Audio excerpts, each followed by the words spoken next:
What's up, guys, and welcome to the Tim Sports Talk. And today we have Deshaun Watson officially requesting a trade. Per sources, he's actually sent a thing over to Houston officially requesting a trade. And can you really blame him? After the Houston Texans just hired David Culley. He was the passing game coordinator and wide receivers coach of the worst passing game in the league. Baltimore was one of the worst throwing teams in the entire league. And that's who you hired as your next head coach.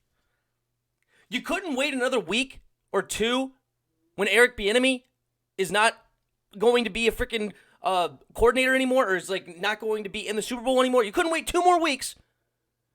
Hire arguably the best freaking option out there. Nobody wants to hire him because he's always going to the Super Bowl. They want their head coach earlier than that. But you're the only team left without a head coach. Eric Bieniemy is going to become available in 2 weeks. And you couldn't wait 2 weeks to make your quarterback happy. I can't believe they hired Baltimore's passing game coordinator and wide receivers coach. I need to make a whole nother video talking about Lamar Jackson and that stuff. But, okay, so Deshaun Watson officially requested a trade from Houston. Now, I am going to bring up who I think is the best option for all teams involved. Okay, I would love it for it to be my Skins. But really, who do they go with quarterback if they don't? If they trade with us, they can get some D linemen potentially. They can get some nice picks, but they don't have a top tier pick where they can get one of those great quarterbacks. And there's some other teams like that, like the Colts. That's a in division trade. Do you really want to trade them to in division? That's probably not going to happen. Bears have a little bit higher. No, they have a lower pick than the Skins as well, so you can't really trade the Bears. So there's interesting ways to go about this. But my pick for this trade is somewhere that he apparently said he would like to go, is the Miami Dolphins. All right, let's look at it. So Deshaun Watson's contract next year, he's going to be about a $16 million cap hit. And then after that, he's going to jump up to $40 million and $42. All right. Miami this year only has $24 million in the cap space. We'll get to that in a minute. So automatically they still have 8 left. And then the year after that they have 74. And the year after that they have 152. So they have the cap space to handle bringing in a Deshaun Watson. Now, what does Miami have to give up to get Deshaun Watson? And it gets really interesting. So you're getting Deshaun Watson, and that's obvious. Now I don't need Tua Tagovailoa. So Tua Tagovailoa would be gone. He's a $7 million cap hit, so he would get an extra $7 million of the cap this year. Also, he's a cap hit next year, $8 million.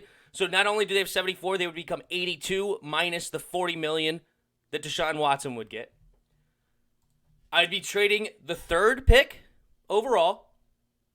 I'd be trading the other first-round pick. I believe it's like 18 or something like that, somewhere in that 17-18 range. I'd be trading that. And then I think I can get away with, after trading Tua, a number 3 overall pick, and another first, I think I could get away with just a 2nd and a 3rd. Maybe a 2nd this year, a 3rd next year, or maybe keep my 2nd this year, trade the 2nd next year, and a 3rd this year. Somewhere in that, where now I'm Miami, where I believe I can keep my other first-round picks moving forward after this season. Houston gets a potential quarterback of the future on a rookie deal because they don't have a lot of cap space right now. Houston's cap space is atrocious. Not as bad as somebody like the Saints, but they're still, I think, 17 mil in the cap hole right now, being Houston. So, yes, almost $18 million in the hole. So they would get some cap space back by trading away Watson. Now they have a quarterback of the future on his rookie deal. They would still have 3 years left on his rookie deal plus the 5th-year option. So they're getting a quarterback of the future. Then they get a number 3 overall pick. They can boost the offensive line by drafting Penei Sewell.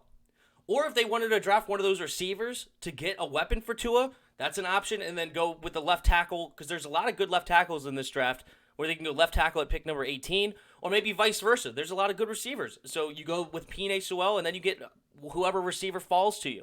Maybe a Waddle falls to you, or Rashad Bateman. A lot of people like, I don't know, maybe one of those fall to you, and you could all of a sudden beef up your offense a lot just with those picks. Because right now you don't have a first-round pick, so you go from no first-round picks this year to 2 first-round picks. And then you get a third and maybe a second next year, so you add a little bit more draft capital. You get rid of the $40 million cap hit that Deshaun Watson is next year, but you bring in another young quarterback. I think that is the best option for everybody involved. Oh, of course, I didn't mention Deshaun Watson's plus. He's going to a 10-6 football team last year with some interesting QB play, like Ryan Fitzpatrick and Tua Tagovailoa. Tua didn't turn the ball over a lot, but he's not really a gunslinger either, so he didn't throw a whole bunch. But they went at a pretty good record underneath Tua as the starter. So there you go. I think that is the most logical, best option for both teams involved, because if you get into, like, who else could Deshaun Watson go to?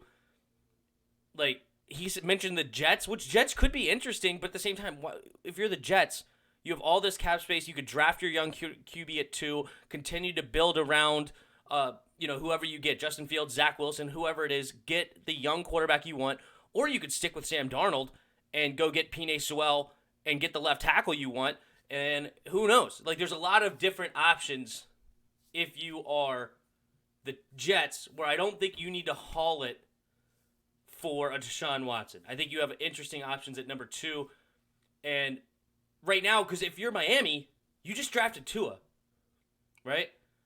You're not drafting a quarterback now. Where the Jets, they drafted Sam Darnold a few years ago. They can move on now. They've seen enough where they can move on. You've only seen, 8 games of Tua? You can't move on just for another rookie quarterback now after you just drafted him number 5 overall last year, where he's shown some capabilities. He's shown how to win. He's shown some good stuff. I don't think anywhere else makes sense other than this Miami-Houston trade, and that's where I'm at. So thank you guys for sticking around to the end. Please hit that like button, hit that subscribe button. Also, there is a Discord link in the description. Hit that Discord link, hop in there, talk some football with us. And lastly, there are also donation links in the description. If you feel so kind, you could donate there to me as well to help this channel grow. And until next time, see ya!